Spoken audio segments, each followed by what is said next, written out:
दोस्तों, आज हम आईबीएस के बारे में पाई जाने वाली गलत फहमियों के बारे में बात करेंगे। सबसे बड़ी गलत फहमी जो पाई जाती है कि आईबीएस का कोई इलाज नहीं है। आईबीएस मर के ही सही होता है, इसका कोई इलाज नहीं है। ये बिल्कुल गलत है। आईबीएस तीन चीज़ों का डिसऑर्डर है: माइंड, आंतें और जरासीम। अपनी आंतों के जरासीम सही करें, अपने माइंड का स्ट्रेस खत्म करें और अपनी आंतों की हसासियत को ख़त्म करेंगे। वो उसके बहुत सारे तरीके हैं। तो आप इससे जान छुड़ा सकते हैं, आप इसके साथ जीना भी सीख सकते हैं। तो ये बात बिल्कुल गलत है कि इसका कोई इलाज नहीं है। हमने खुद बहुत सारे मरीजों का आईबीएस में इलाज किया है। इसका गवाही बहुत सारे लोग, हो सकता है ऑनलाइन भी आपको दें, कि इसका इलाज मौजूद है। दूसरी जो बहुत बड़ी गलतफहमी पाई जाती है कि आईबीएस सिर्फ स्ट्रेस का नाम है, ये एक वहम है। आईबीएस होता नहीं है, आईबीएस सिर्फ इस यहाँ है दिमाग के अंदर। तो ये बिल्कुल गलत है। आईबीएस एक हकीकत है, आईबीएस एक बीमारी है।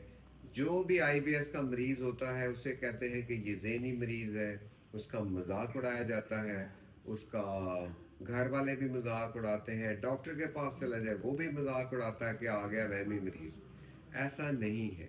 आईबीएस को जब जैसे जैसे हमने समझना शुरू किया है, तो आईबीएस जो है ना अब अनरिवील हुआ है। उसकी बहुत सारे एस्पेक्ट्स हमारे सामने हैं जो कि ट्रीटेबल हैं। ये सिर्फ माइंड का मसला नहीं है, ये सिर्फ वहम नहीं है, ये एक हकीकत है, ये एक बीमारी है। नंबर तीन, आईबीएस का मरीज, हर मरीज को रोटी और दूध बंद है, ये गलत है।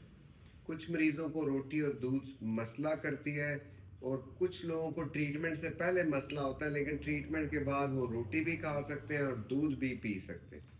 तो ट्रीटमेंट के बगैर हर बंदे को दूध और रोटी का मसला नहीं है, इसलिए हर आईबीएस के मरीज ने दूध और रोटी बंद नहीं करनी। नंबर चार पे ये बहुत बड़ी मिथ पाई जाती है कि आईबीएस कैंसर में तब्दील हो जाता है। आईबीएस हरगिज कैंसर में तब्दील नहीं होता। आईबीएस एक ऐसी मासूम बीमारी है जो आपके साथ रहती है, लेकिन आपको कैंसर या कुछ सीरियस बीमारी में तब्दील नहीं हो सकती। पांचवें नंबर पे जो मेरे माइंड में आ रहा है, जो गलत फहमी पाई जाती है कि ये स्ट्रेस ही है सिर्फ, ये कोई आंतों में कोई मसला है नहीं है, स्ट्रेस है, देख दो योगा के सेशन करेंगे, योगा करेंगे, साइकोथेरेपी के सेशन लेंगे, ये सही हो जाएगा।